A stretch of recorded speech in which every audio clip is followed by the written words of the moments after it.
Sekalian, Assalamualaikum warahmatullahi wabarakatuh. Terima kasih atas kehadirannya. Saya mewakili keseluruhan pemerintah, mewakili kabinet yang dipimpin oleh Presiden Republik Indonesia Bapak Joko Widodo.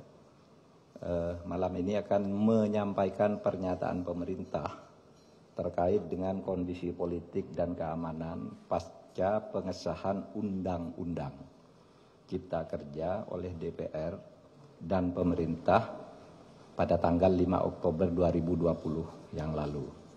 Saya ingin memberi pengantar dulu bahwa Undang-Undang Cipta Kerja itu dibuat untuk merespons keluhan masyarakat dulu bahwa pemerintah itu lamban di dalam menangani proses perizinan berusaha, peraturannya tumpang tindih dan sebagainya. Itu dulu.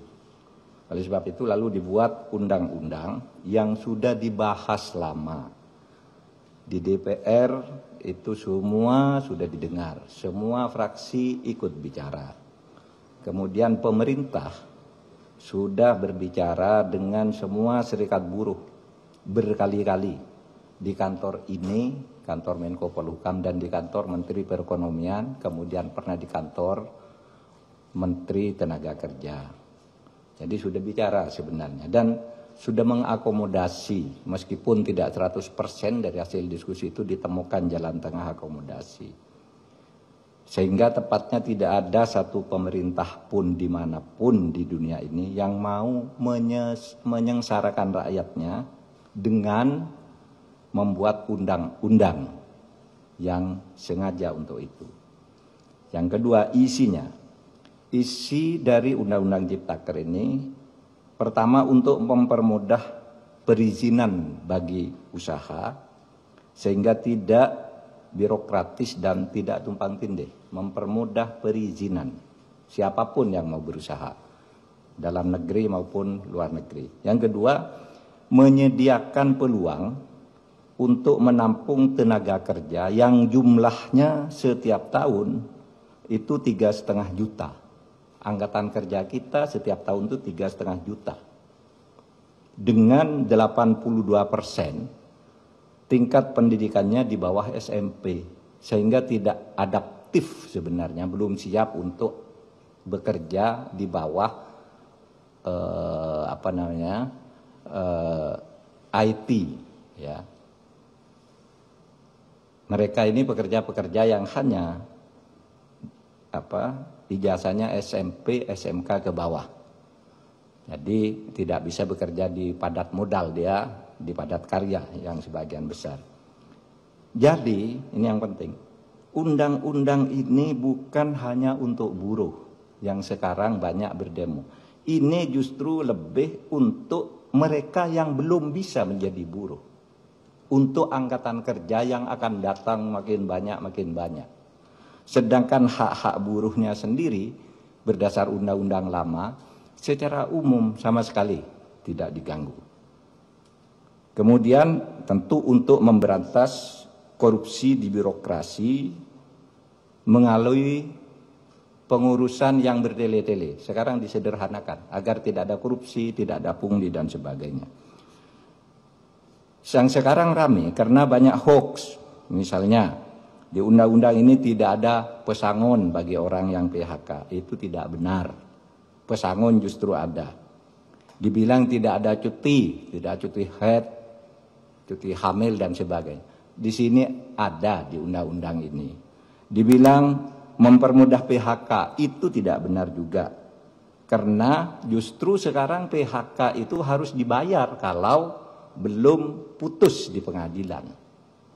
Oleh sebab itu di undang-undang ini ada jaminan kehilangan pekerjaan. Ini dibilang tidak ada, hoax yang banyak. Bahkan ada yang mengatakan pendidikan dikomersilkan. Ketahuilah bahwa 4 undang-undang pendidikan, 4 undang-undang di bidang pendidikan sudah dicabut dari undang-undang ini karena aspirasi. Sesudah diskusi-diskusi, tolong Pak keluarkan tuh undang-undang. Sudah kita keluarkan. Nggak ada di situ ngatur soal dunia pendidikan. apalagi mengkomersilkan. Di situ dunia pendidikan hanya diatur di dalam pasal 65 yang justru mempermudah bahwa pendidikan itu adalah lembaga nirlaba, bukan lembaga usaha, bukan lembaga komersil. Ini ditegaskan justru di undang-undang ini, malah dibalik di dalam berita-berita yang hoax itu. Oleh sebab itu, melihat perkembangan situasi itu, pemerintah mengajak mari kita semuanya menjaga Kamtibmas, keamanan dan ketertiban masyarakat. Semua harus kembali ke posisi tugas menjaga negara masing-masing.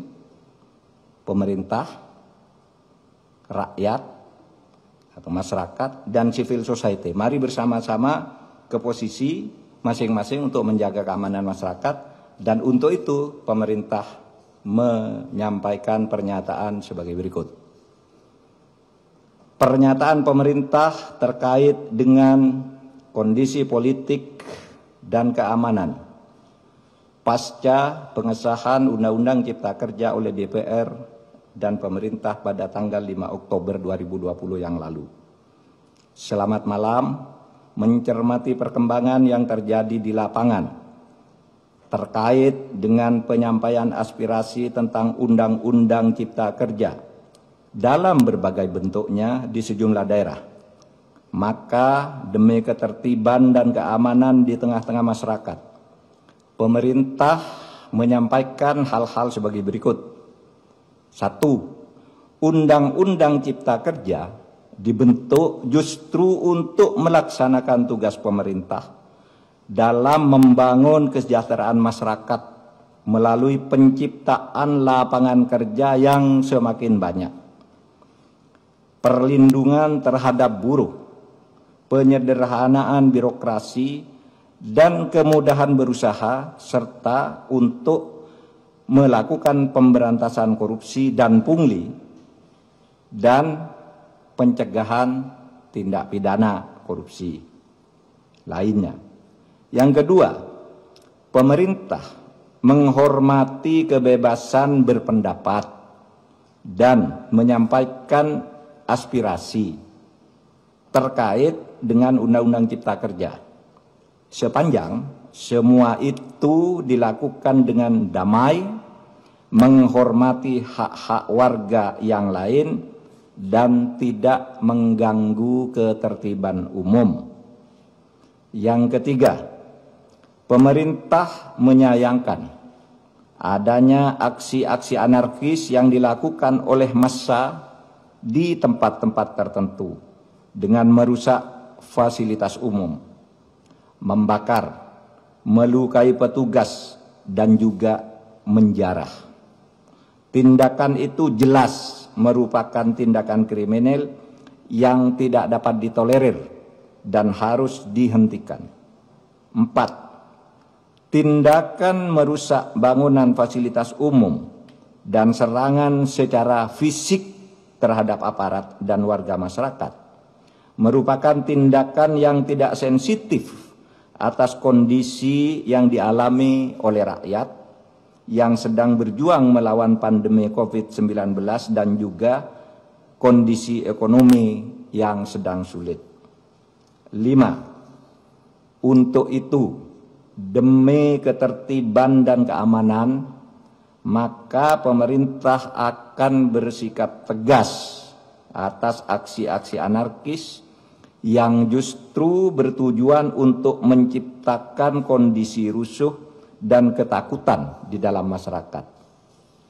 6.